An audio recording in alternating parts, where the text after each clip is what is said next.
Welcome to the Apps and Law Podcast. I am your host, Brett Burney. My guest today is someone very special to me because I have been married to her for almost 20 years. My wife, Stephanie Burney. Hello. This is a special edition of the podcast that we wanted to do together because the coronavirus edition. We are home together, and actually we have been home together for about 13 years since I mostly work from home, and Stephanie has been a full-time teacher homeschooling our two children over all these years. Now, because we know that so many of you are working from home this week, I wanted to share some tech tips and apps with you.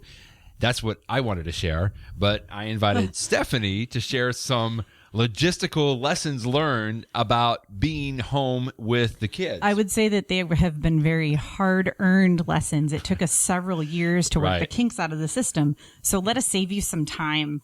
Yeah.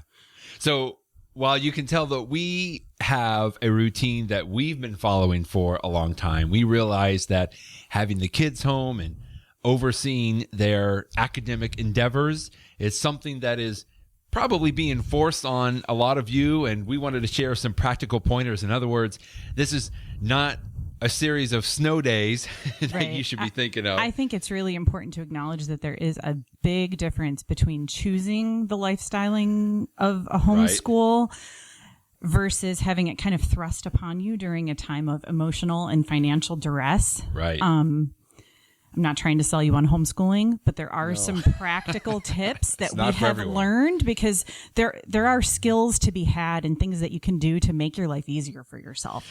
By the way, for my podcast audience, we're actually recording this for YouTube. So if you'd like to see some of the things, some of the apps that we're going to be mentioning, we'll have a video up on the Apps and Law. I got dressed today for you. We'll have the video up on the YouTube channel. So, okay, I think the way we're going to do this, that Steph, you share a tip first from the logistical aspect, and then I'll jump in with the geeky tech tip on there as well. So why don't you go first? Sure.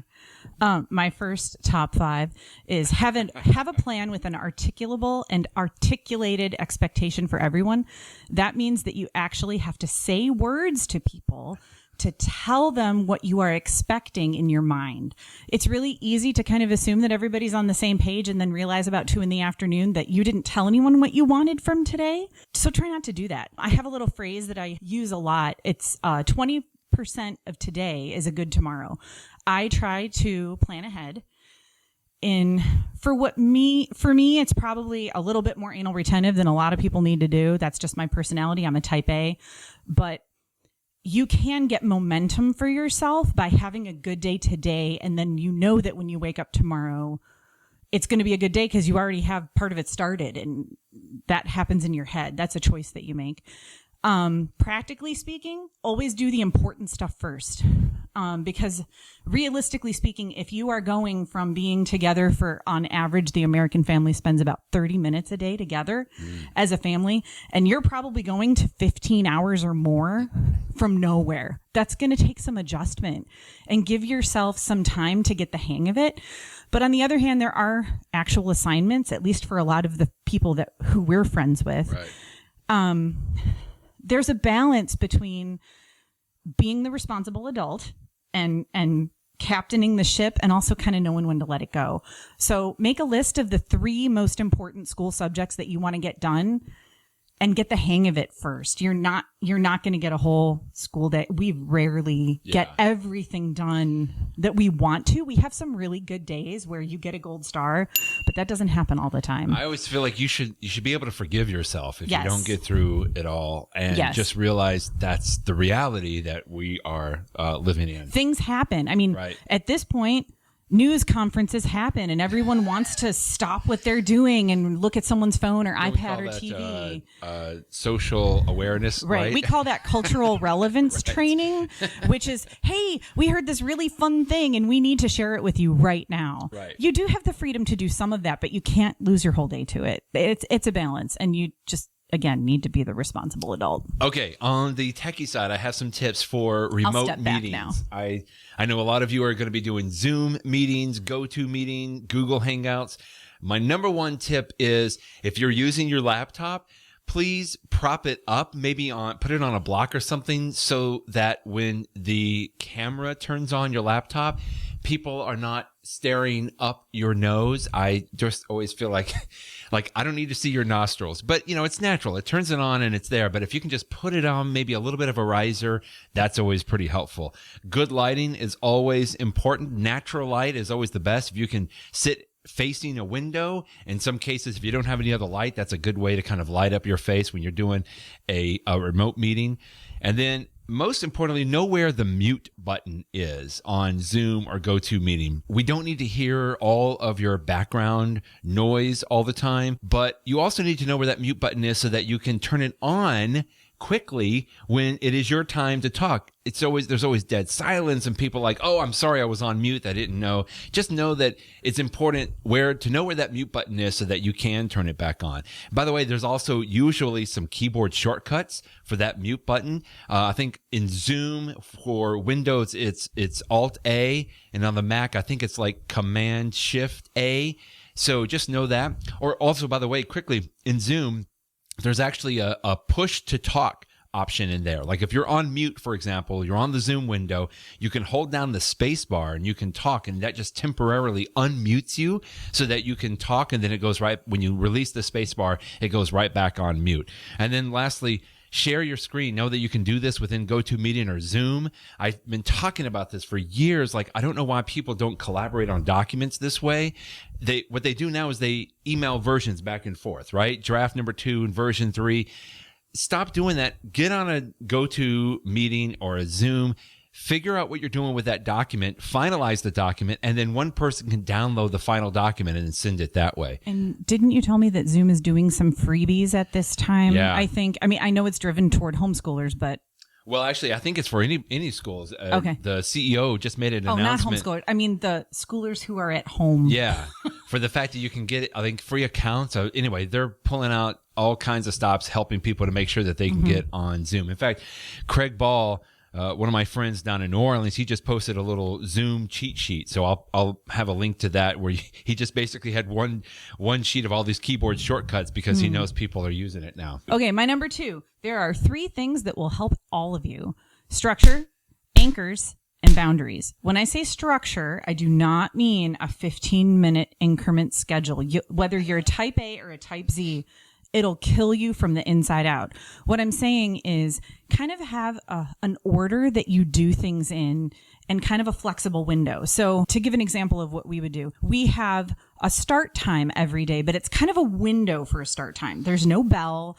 There's no time at which everyone gets punished for not being there. But there is a point where I tell everybody, we're going to start in 10 minutes. And that's usually somewhere between 8:30 and 9:15. It just kind of depends on the day.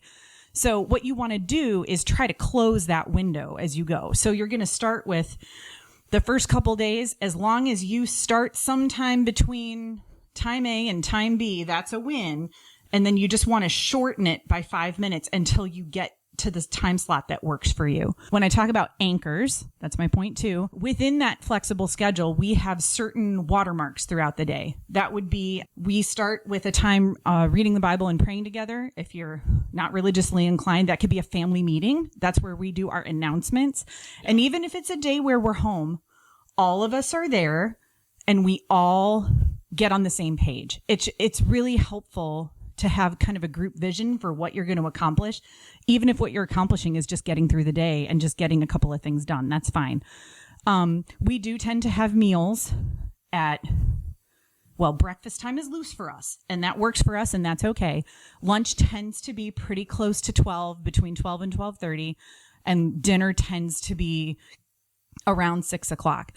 But there is some flexibility in there. And I'll also add, when we take our lunch break, it's a full hour. I do not start school again until 1 o'clock so that we all kind of get a little space. If you're going to take a break, use a timer. Time flies faster when you're having fun, and you will let the whole day become a break. I also, especially if you have little kids, try to institute quiet time. Even if you think no one needs it, you do. It keeps the witching hour at bay, and it's an actual physical separation, and there's no devices. It's just quiet reading, You might have to start with 5 minutes and work your way up. We have found over the years that it's really an hour that does it for people and gets the kids to miss each other enough that they're looking forward to seeing each other at the end. For your boundaries, and this would be for work, not just for school, there are a couple of major things. The first one is if you can have a dedicated workspace, that's always great. Some of you don't have space, and that's all right. But what you can do is make sure that you put everything away at the end of the day. Have a clear start and a clear finish. Change your clothes to signal the start and the finish. It really does make your brain lock into, we are done working now and this is fun time. Especially when you are spending a lot of time at home, you need to signal to yourself that something's starting and something's finishing. But here's the big takeaway. You never interrupt someone who's in the zone.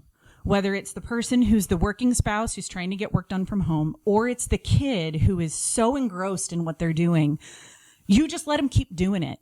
They might learn more math today than they learn next Wednesday, and that's okay. But long form learning is really important for the brain. So I'd also just say, like, if Brett comes out of his office, don't assume that he's coming out to talk to you.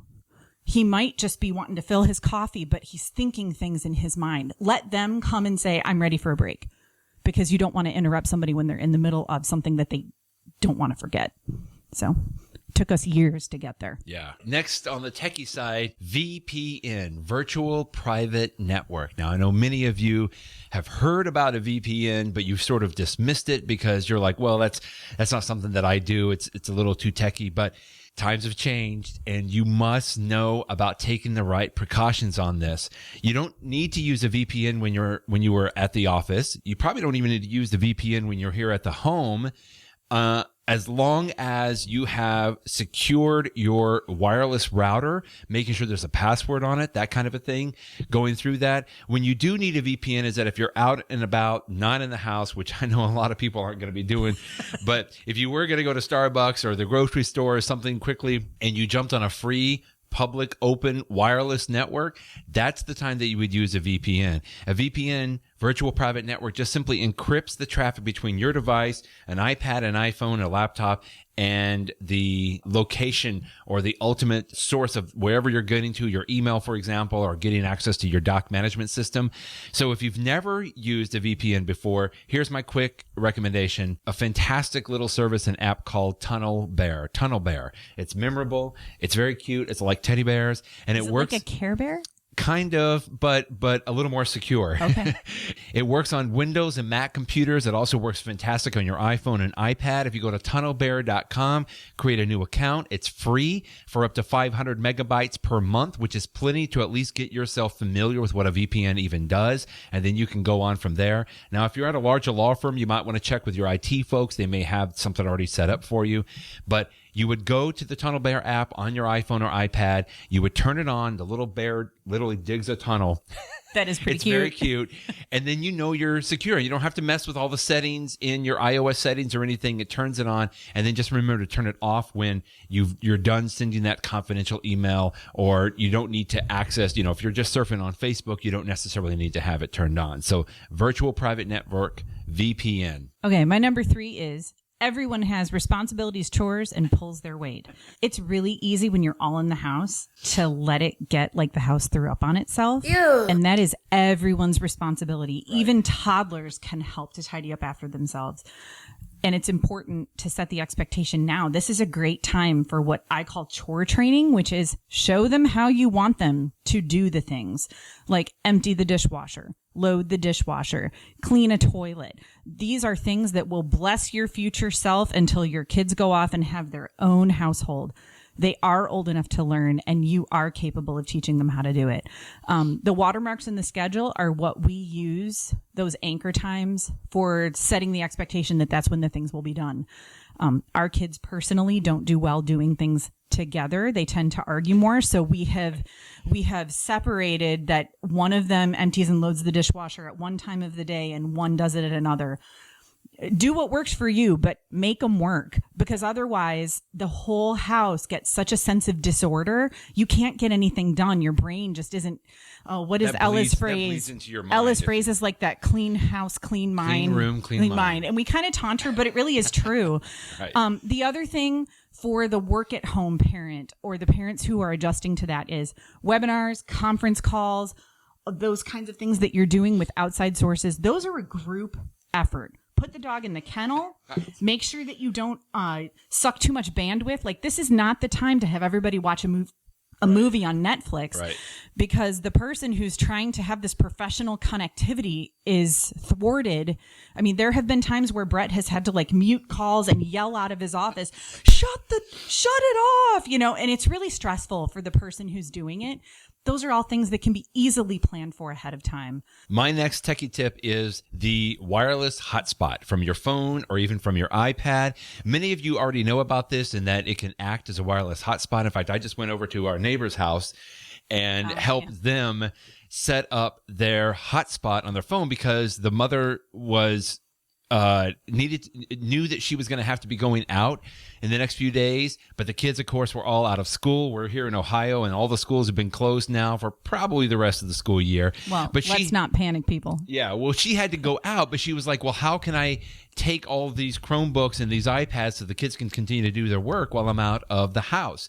And that's when we set up, actually, we didn't even set up their iPhone. They actually had an old AT&T grandfathered plan where they had unlimited data, which means, of course, AT&T didn't give them the ability to use their phone as a hotspot. So we actually set up their iPad that was connected to Verizon to be used as a hotspot, so all the kids and the iPads and their Chromebooks that they had, they could connect while they were out. So I would just say a couple of things. When you go into your iOS settings, you should see right toward the top there an item that basically says personal hotspot.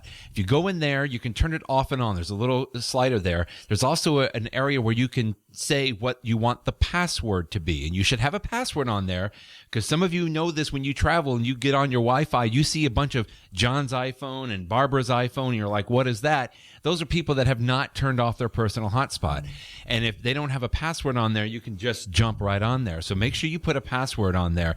And in fact, if you get in there, you can actually set it up to where if you have an iCloud family account, all of those members of your iCloud account can connect on there very easily, as opposed to even having to put in like the password and everything. And the last thing quickly, if you're using a hotspot, which you should, it's fantastic, but make sure you go and turn it off. Go back into the iOS settings and turn off the personal hotspot when you're not using it, because it's going to drain your data plan. Number one, it does that very, very quickly. We've gotten in trouble for this. Number two, you need to make sure that nobody else can connect to it. Let's talk about balance. This is the part that is intended to encourage you so much. It does take a lot of self-discipline to be able to work at home and to school at home when you don't have a boss down the hall or a competitive colleague or teachers or grades. I mean, who knows how many of that's going to be working. So give yourself the time to work toward it, but do work toward it. It is a skill, and you can learn about yourself and get to know your kids in new ways. It's actually pretty cool. Accept that your roles are going to become more fluid. Sometimes you're going to catch yourself wearing the wrong hat. You're going to have a parent hat, and you're going to have a teacher hat, and you're going to have a spouse hat, and you're going to have a water cooler hat. You're going to screw it up, and that's okay. But do remember that for a lot of you, this isn't a snow day. You actually do have to govern some academic progress, whether you want to or not. So just be the adult. That's what they're counting on you to do, whether you ask for it or not. And I totally empathize. You did not ask for this. Be sensitive to the change that your kids are going through. I know that you also have your emotions and stuff, but give them space to be human beings. Also, it's okay to switch hats when you don't tell your kids. If you see that they have just gotten a major victory in something, they've been struggling with this math problem for 35 minutes and you've pushed them to stick through it and they finally get it, put your parent hat on and celebrate a little bit. That's okay. The other thing, put your phone away. Turn off your notifications. Don't be checking your email, because when they see you mentally disengage, they say, oh, mom's out of the game. I'm out of the game too. And you may not get them back. I usually have my ringer off. All of my notifications are disengaged. Nothing is going to happen that's so important that you can't call them back in a half an hour. Now, when you excuse yourself to go to the bathroom, take your phone with you. Check, make sure that the world didn't explode, but it's going to be okay for an hour while you're not checking Facebook. The other thing is, do allow yourself a little liberty to enjoy the flexibility, the gift of time that you're being given. You don't have to get out this door by 7:50 in the morning.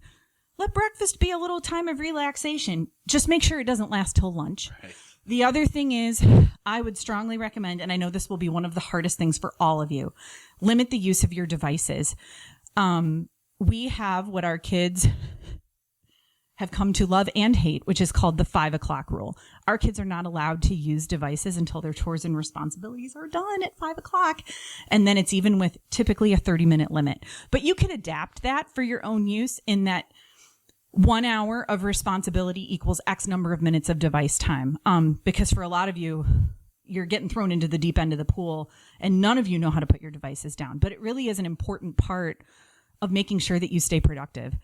The other thing is, you do have the opportunity to give them as much break, recess play as they need. That's okay too. College classes are 50 minutes long with a 10-minute break. Do that. And then, I hope this is the most encouraging part, there are some days where no matter what you're trying to tell them, you can't stuff it in their ear. Just chuck the whole thing and play. It's okay.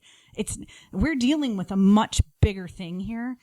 It's okay to just play Scrabble or watch a little TV or every once in a while. It just needs to be the exception, not the rule. Right. Okay, a couple of apps quickly to share with you here. One that I know we've been using for a while, or it's actually more of a service, but they have a good app called Nextdoor. Many of you probably have heard about this before, but it's great. It's just nextdoor.com or get the app. It's like the super local Facebook. Yeah, that's exactly how it's like. It's like localized Facebook. Yeah. They call it a virtual neighborhood hub in the sense that accidents on the highway. It's just for your local area, which is great. I hear sirens, what's going on? And people really will respond and, say, oh, yeah, that's my Uncle Tom. He got in an accident and I know there's, the area. There's a lot of Facebook groups for this, right? You were on the Mommy Swap, and there's others that are like local, super local. I don't know all the geek reason why, but Nextdoor does seem to work a little better. Yeah. And I guess it's just because the people that post on there, like, even like for sale stuff, all kinds of stuff. But it was free. I would absolutely check it out. And the other one I just learned about, just because somebody else had posted it, is called Pulse Point. Just like it sounds, Pulse Point, Pulse Point. It's actually connected to your local 911 services and the local fire and EMS agencies. So when a call goes in for something like cardiac arrest, that's exactly what the app was originally used for. Local people that are in that area are then notified, especially if they are CPR certified, so that they can go and help before the EMS folks get there. Now, that's what it was originally intended for, and it still is great for that. So if you are CPR certified, absolutely fine. Pulse Point's a free app so that you can sign up so that you can be a part of helping somebody. Like we have a volunteer fire department. Right, Stuff like that is important out here. And so. I'm amazed that it was even available even for our sort of a rural kind of an area there. It's free to use. It's Pulse Point, and I'll put a link in the show notes for that as well. I just want to give you a couple of points about keeping the conversation going in your own mind and with the rest of your family. You're going to try a variety of things. And the worst case scenario is that it doesn't work and you change your mind, or maybe you change it back. That's okay. You have the freedom to do that. Give yourself permission to do it. You're also going to need to have a thicker skin for the impatience and criticism of the people who love you the most. You're going to be spending a lot of time together. Just let it roll off like water off a duck's back. It's not worth arguing all day. Just let it go. Allow your children to get bored. Boredom allows them to get to invention, which allows them to get to their imagination. And that's the best place to spend a lot of free time. And I guess it's like what we were talking about yesterday. This is a story that your children are going to and children and grandchildren are going to tell your great grandchildren and your grandchildren. What do you want them to remember? That you were just nasty for 8 weeks or 10 weeks and this was 2020, the year that our family fell apart? Or do you want this to be the time that we all pulled together and really became a family? We're always trying for the latter, but you really do have to pick it. You have to decide how you're going to spend your time each day. And everyone's capable of doing that. I mean, just decide. And don't be afraid to tell your kids, I have no idea what I'm doing. Yeah. None of us have ever done this before. but just let them know that they can trust you to make the best decisions that you can make at any given time with the resources that you have in front of you, and let them see you do it. They learn a lot from seeing you fumble. And I would just encourage you to not feel like you have to have it all together. If you don't, you can email. I don't know how you will. Brett will tell you, but you could email me and ask me. That would be fine. Yeah, I'm going to make sure that people just know they can just send me an email at brett@appsandlaw.com. So that's BRETT@appsandlaw.com. I'll have a link down to the show notes as well. Well, great. All right, two more apps quickly, or maybe a few more if you want to jump in on this. I mean, you can stop watching whenever you want. So There's so many news apps out there. Like every newspaper, CNN, USA Today, all have their own little apps on there. But I found, I think, my favorite news aggregator app quite a while ago called Smart News. Ooh, tell me. Smart News. I love it because you can see it's pretty colorful up there. It has several tabs up here. It is you pretty. can customize a little bit so that it has all the sources that it comes in from different places. You don't have to pay for anything. It's a free app. I'm not going to say it's going to get you into any paid content at some of these places, but for me, it's just a quick way that I can kind of oversee all the things that are going on. Another one I like a lot is the Google News app as well, but Smart News is one of my favorite. Okay. Like you can just see, here's the food no one wants to buy during the coronavirus. Even I don't, and I'm a classic weird ingredient person. One of these I saw in here was chocolate hummus. Chocolate hummus. I'm like, okay, that'll still be on the shelves for a long time. Yeah. All right, and then my last app quickly is one of our favorite because since we do school our children, we have taken quite the advantage of our local library system.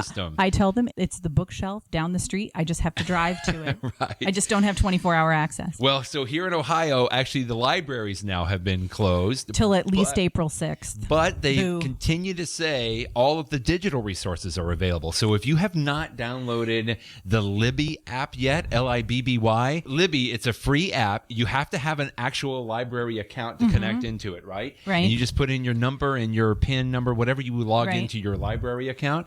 And Libby then gives you access to all the digital resources that you could find from your library. I can piggyback on some of that. Yeah. There are other apps you can get. One is Hoopla. And also I would even add that through our local county library system, they have a page where if you click through to resources, I can get memberships for Creative Bug. It's a free membership to Creative Bug. Yeah. There's foreign language instruction.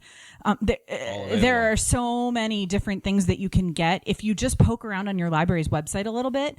I do think that our library system is probably better than average, but a lot of them have a lot of untapped resources. Don't count that out. Just because you can't get the book doesn't mean you can't do things. So Hoopla would be more for like even if you want movies or you can stream music. Movies and music. There's books, both visual ebooks that you read with the words as well as audiobooks. I would say Libby, though, is really primarily just for either audiobooks and for digital books. But here's my extra little tip. I love this on there. So if you go and you sign into Libby, you get an ebook, right? You can download it, but instead of downloading to Libby, tell it that you want to read that ebook in your Kindle app, which again is free, right? And what it'll do is it'll copy that book over into your Kindle app. And the reason you want to do that is because you can open it in Kindle. And you can highlight passages as if you had the physical book with an actual yellow highlighter there, but you can highlight the passage. Saves it so that if you go back and check it out later, all of your stuff is in there. Well, you can actually go to, it is super cool. Website is read.amazon.com/notebook. If you go in and log in with your Amazon account, it'll actually have all your books there with the passages you've highlighted and even notes that you've taken. Now, sometimes you get some restrictions on there because of copyright that they won't let you see all of the notes that you have highlighted. But it's 90% awesome. Absolutely. Okay. I always go in there and I check that all the time. Okay, I think that was it. We didn't want to go too long on this, but that's what happens when I'm involved. It always takes longer than you think. Thank you, Steph, for having me on the Apps and Law podcast and the YouTube video. I hope I was helpful. So again, I'm just going to make sure everybody knows you can email us any questions. Just go to Brett@appsandlaw.com, or you go to appsandlaw.com. You'll be able to find the contact information there, so you can send us any questions. And that includes not just academic and practical support, but emotional support as well. Or techie tips. Right. And apps. That's what he does. I don't do these things. All right. You can find more app reviews for lawyers at my site, theappsandlaw.com. You can also subscribe to this podcast from your computer or iPhone or iPad. Thanks for listening.